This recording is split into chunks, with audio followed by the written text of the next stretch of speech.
Hello friends, welcome to our channel Mrs Sri. இன்றைக்கி நம்ம பார்க்க போகிற டாபிக் எதை பற்றி அப்படின்னா, நம்மளுடைய கருவோட முதல் வார கர்ப்பம் எப்படி இருக்கும் அப்படிங்கிறத பற்றி தான் நம்ம பார்க்க போகிறோம். ஏன்னா வந்து ஃபஸ்ட்டு வீக்கே வந்து எப்படி இருக்கும்னு நமக்கு தெரியாது. ஒரு வேளை நம்ம வந்து பாசிட்டிவ் ஆகுமா ஆகாதா அப்படிங்கிறதே ஒரு மிகப்பெரிய கன்ஃபியூஷன்லேயே நம்ம இருப்போம்.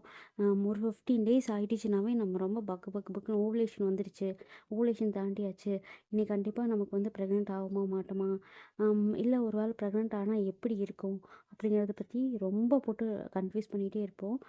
ஸோ அதை பற்றின ஃபுல் வீடியோ தான். இப்போ இப்போ வந்து ஃபஸ்ட்டு வீக் அப்படின்னா நீங்கள் வந்து எதை நம்ம குறிக்கிறோன்னா, உங்களுக்கு வந்து கருமுட்டை வெடித்து ஸ்பெர்மோட இணைஞ்சு ஒரு கருவாக ஃபார்ம் ஆகி உங்களுடைய ஃபெல்லோப்பியம் டியூப்லேருந்து கர்ப்பப்பைக்கு வரும் இல்லையா? ஸோ அந்த அப்படி வர்றது வந்து ஃபஸ்ட் வீக்கில் தான் இந்த நிகழ்வு எல்லாமே நடக்கும். இதைத்தான் வந்து முதல் வார கர்ப்பம் அப்படிங்கிறத சொல்லுவாங்க. ஒரு வேளை நீங்கள் வந்து ப்ரெக்னெண்ட்டாக இருந்தீங்கன்னா, ப்ரெக்னன்சி நீங்கள் கால்குலேட் பண்ணும்போது, உங்களுக்கு டாக்டர்ஸ் எப்படி கால்குலேட் பண்ணுவாங்கன்னா, உங்க லாஸ்ட் பீரியட் டேட் என்னவோ, அதிலிருந்து தான் வந்து உங்களுக்கு வந்து கால்குலேட் பண்ணுவாங்க.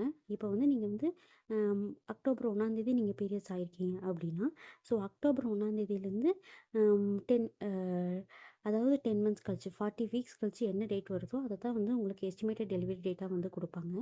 ஆனா, நாம இங்க சொல்ல போறது எதனா, உங்களுக்கு வந்து கருமுட்டை ஸ்பெர்மோட இணைஞ்சு கருவா உருவாகி, அது வந்து உங்க ஃபெல்லோப்பியன் டியூப்லேருந்து கர்ப்பப்பைக்கு வரும் இல்லையா? அந்த வீக்கு தான் வந்து நமக்கு வந்து ரொம்ப ரொம்ப இம்பார்ட்டன்டான வீக். அதுதான் ஃபர்ஸ்ட் வீக். அதுதான் வந்து கருவோட முதல் வாரம் அப்படின்னு சொல்லுவாங்க. ஸோ, அந்த கருவோட முதல் வாரம் எப்படி இருக்கும்?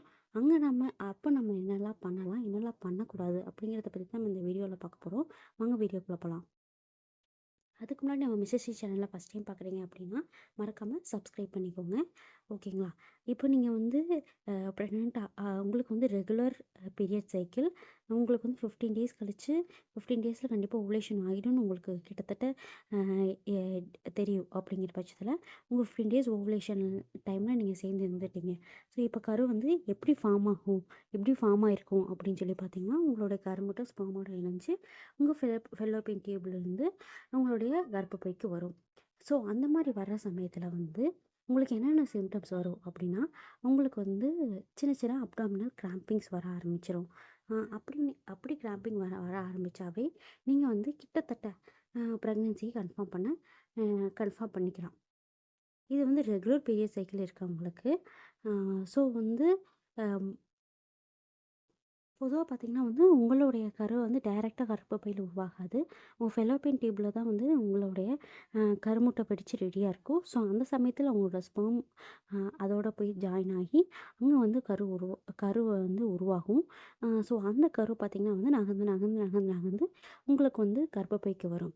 ஸோ, அந்த மாரி வர்ற சமயத்தில தான் உங்களுக்கு வந்து கிராம்பிங்ஸ் வரதுக்கு வாய்ப்பிருக்கு இருக்கு. ஃபர்ஸ்ட்டு பார்த்தீங்கன்னா, அதில உருவாகிறது வந்து உங்களோட குரோமோசோமும் மென் அ உங்க பார்ட்னரோட குரோமோசோமும் இணைஞ்சு ஒரு செல்லா தான் ஃபார்ம் ஆகும். அந்த செல் வந்து மல்டிப்ளைஸ் ஆகி, அதாவது பெருகி 1 2 ஆகும், 2 3 ஆகும், 2 4 ஆகும். அந்த மாரி வந்து ஒவ்வொரு நாளும் வந்து செல்லு வந்து இன்க்ரீஸ் ஆயிட்டே போயிட்டே இருக்கும். ஸோ, அப்படி போய் தான் வந்து உங்களுக்கு வந்து ஒரு கருவா வந்து ஃபார்ம் ஆகும். இந்த சமயத்திலேயே பார்த்தீங்கன்னா வந்து குரோமோசோம்ஸ் எல்லாம் இணைஞ்சிறதுனால, உங்களோட குழந்தை வந்து ஆணா, பெண்ணா அப்படிங்கிறத வந்து டிசைட் பண்ணிருவாங்க. அதாவது வந்து இந்த மாரி ஃபார்ம் ஆன ஒரு கரு தான் வந்து உங்களோட ஃபெலோப்பியன் டியூப்லேருந்து உங்களோட கர்ப்பப்பைக்கு அந்த கர்ப்பப்பையில பதிஞ்சு வளரும். அப்படி வளரும்போது தான் வந்து உங்களுக்கு வந்து பிரெக்னன்சி சிம்ப்டம்ஸ் வந்து வர ஆரம்பிக்கும். ப்ரெக்னன்சி சிம்டம்ஸ் வந்து ஒவ்வொருத்தருக்கும் ஒவ்வொரு மாரி இருக்கும். ஒரு சிலருக்கு பார்த்தீங்கன்னா வந்து இம்மீடியட்டாவே வந்து வாமிட்டிங் சென்சேஷன் இதெல்லாம் வரும். ஒரு சிலருக்கு வந்து 2 வீக்ஸ், 3 வீக்ஸ் கழிச்சு வாமிட்டிங் சென்சேஷன் வரும்.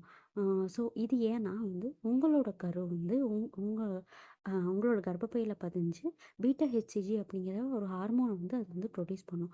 ஸோ இந்த ப்ரொடியூஸ் பண்ணுற ஹார்மோனோட லெவல் வந்து எந்த அளவுக்கு இன்க்ரீஸ் ஆகுதோ, அத பொறுத்து வந்து உங்களோட ப்ரெக்னன்சி சிம்டம்ஸ் வந்து இருக்கும். இப்போ பார்த்தீங்கன்னா வந்து, இந்த வீக் வந்து உங்களுக்கு வந்து எந்த ஒரு பிரெக்னன்சி சிம்ப்டம்ஸும் 90% இருக்கவே இருக்காது. ரொம்ப ரேரா மட்டும் தான் ஒரு சிலருக்கு வந்து அப்டாமினல் கிராம்ப்ஸ் இருக்கும். அ இப்போ வந்து உங்களோட கரு வந்து left left side Fallopian டியூப்ல form ஆச்சுன்னா, அது லெஃப்ட் சைட் ஃபெல்லோப்பியன் டியூப்லேருந்து உங்க கர்ப்பப்பைக்கு மூவ் ஆகி வரும். அந்த சமயத்தில உங்களுக்கு வந்து அப்டாமினல் கிராம்ப்ஸ் வரும். அது எப்படி இருக்குன்னா, உங்களுக்கு சுருக்கு சுருக்கு சுருக்குன்னு வந்து ஒரு ஊசி வச்சு குத்துற மாதிரி வந்து உங்களுக்கு ஒரு ஃபீலிங் இருக்கும். அந்த அந்த சிம்ப்டம் தவிர வேற எந்த ஒரு சிம்ப்டமும் உங்களுக்கு வந்து வரவே வராது. பார்த்தீங்கன்னா, இது இது வந்து நெறையா பேத்துக்கு வந்து மாறும். ஒரு சிலருக்கு வந்து 60 டேஸ் வரைக்குமே எந்த சிம்ப்டமும் இல்லாம இருக்கும். ஒரு சிலருக்கு 90 டேஸ் வரைக்குமே எந்த சிம்ப்டமும் இல்லாம இருக்கும். ஏன்னா வந்து அது அவங்களுடைய அந்த கருவோட வளர்ச்சிய பொறுத்தும், அது ப்ரொடியூஸ் பண்ற ஹார்மோன பொறுத்தும் வந்து உங்களுக்கு டிஃப்ரெண்ட் இருக்கும். ஃபார் எக்ஸாம்பிள் பார்த்தீங்கன்னா, உங்களோட ஃபர்ஸ்ட் பிரெக்னன்சிக்கும், செகண்ட் பிரெக்னன்சிக்குமே வந்து ரொம்ப டிஃப்ரெண்ட் இருக்கும். ஃபர்ஸ்ட் பிரெக்னன்சில உங்களுக்கு எந்த ஒரு கஷ்டமும் இருக்காது. வாமிட்டிங் இருக்காது. ரொம்ப கஷ்டப்பட்டுருக்க மாட்டீங்க. ஆனா செகண்ட் பிரெக்னன்சி வந்து சீக்கிரமாவே உங்களுக்கு வாமிட்டிங் சென்சேஷன் இது எல்லாமே வரும். இது ஏன்னு பார்த்தீங்கன்னா, அ உங்களுக்கு வந்து ஃபர்ஸ்ட் பிரெக்னன்சில வந்துட்டு உங்களோட ஹார்மோன்ஸ் வந்து கொஞ்சம் லேட்டா வந்து ப்ரொடியூஸ் ஆகும். இல்லாட்டி அந்த உங்களுக்கு பிரெக்னன்சி சிம்ப்டம் காமிக்கிற அளவுக்கு உங்களுடைய அந்த ஹெச்சிஜி ஹார்மோன்ஸ் வந்து ஹெவியா இருந்திருக்காது. ஆனா செகண்ட் பிரெக்னன்சில உங்களுக்கு அது வந்து சீக்கிரமாவே வந்து ப்ரொடியூஸ் ஆகும். ஏன்னா ஹெச்சிஜி ஹார்மோன்ஸ் வந்து அவ்ளோ அதிகமாவும், வேகமாவும் உங்களுக்கு ப்ரொடியூஸ் ஆகும். ஸோ, அதனால உங்களுக்கு செகண்ட் பிரெக்னன்சில சீக்கிரமாவே வந்து அ பிரெ சிம்ப்டம்ஸ் காமிக்க ஆரம்பிக்கும். வாமிட்டிங் வர ஆரம்பிக்கும். ஸோ, இதெல்லாம் தான் டிஃப்ரெண்ட். ஸோ, ஒவ்வொருத்தருக்கும் ஒவ்வொரு மாரி பிரெக்னன்சி சிம்ப்டம் இருக்கும். ஸோ, இதில ஃபர்ஸ்ட் வீக்கோட பேசிக் சிம்ப்டம் வந்து ஒரே ஒரு சிம்ப்டம் வந்து உங்களுக்கு அப்டாமினல் கிராம்பிங் மட்டும் தான். வந்து உங்களுக்கு சிம்டம்ஸ் தெரிஞ்சதுன்னா ஓகே. தெரியலனாலும் ஒண்ணும் பிரச்சனை இல்ல. ஆனா உங்களுக்கு அப்டாமினல் கிராம்பிங் இருக்கு அப்படிங்கிற பட்சத்தில, நீங்க என்ன செய்யலாம், என்ன செய்யக்கூடாது அப்படின்னா, ஃபர்ஸ்ட் ஆஃப் ஆல் நீங்க வந்து ரொம்ப ஹெவியான வெயிட் இருக்க பொருள 3 to 4 கேஜிஸ் இருக்கிற பொருளெல்லாம் தூக்குறத வந்து நீங்க அவாய்ட் பண்ணிக்கணும். இந்த கிரைண்டர்ல மாவுக்கல்ல தூக்குறது, சிலிண்டர் தூக்குறது, அ எ குடம் வந்து ரொம்ப பெரிய பெரிய குடம்லாம் தூக்குறது, அந்த மாரி பண்றத வந்து நீங்க கொஞ்சம் அவாய்ட் பண்ணிக்கலாம். உங்க ஒர்க் அவுட்ஸ்ல வந்து ஜம்பிங் ஒர்க் அவுட்ஸ வந்து கொஞ்சம் வந்து நீங்க கம்மி பண்ணிட்டு, மத்த ஒர்க் அவுட்ஸ் எல்லாம் கூட நீங்க எப்பவும் போல பண்ணலாம். இந்த மாரி கிராம்பிங் உங்களுக்கு சிம்ப்டம் வந்துச்சுன்னா, மேக்ஸிமம் வந்து ரொம்ப டிராவல் 200 கிலோமீட்டர், 300 கிலோமீட்டர் இந்த மாரி லாங் டிராவல் பண்றத கொஞ்சம் அவாய்ட் பண்ணிக்கோங்க. அது மட்டும் இல்லாம வந்து பாடி ஹீட் ஆகக்கூடிய பொருட்கள வந்து அவாய்ட் பண்ணிக்கோங்க. அ அதிகப்படியா சிக்கன் எடுத்துக்கிறது, இல்லாட்டி வந்து உங்களுக்கு ஒரே இடத்துல உட்காந்துட்டு இருந்தாவே உங்களுக்கு வந்து பாடி ஹீட் வந்து ஆகும். ஸோ, அந்த சமயத்தில நீங்க என்ன பண்றீங்கன்னா, நெறைய தண்ணி குடிக்கணும். ஸோ இந்த மாரி கிராம்பிங் வந்துருச்சு. ஸோ 15 to 20 டேஸ்ல எனக்கு சின்ன சின்ன கிராம்பிங் இருக்கு அப்படின்னா, நீங்க இந்த வேலைகள எல்லாத்தையும் வந்து தவிர்த்தணும்.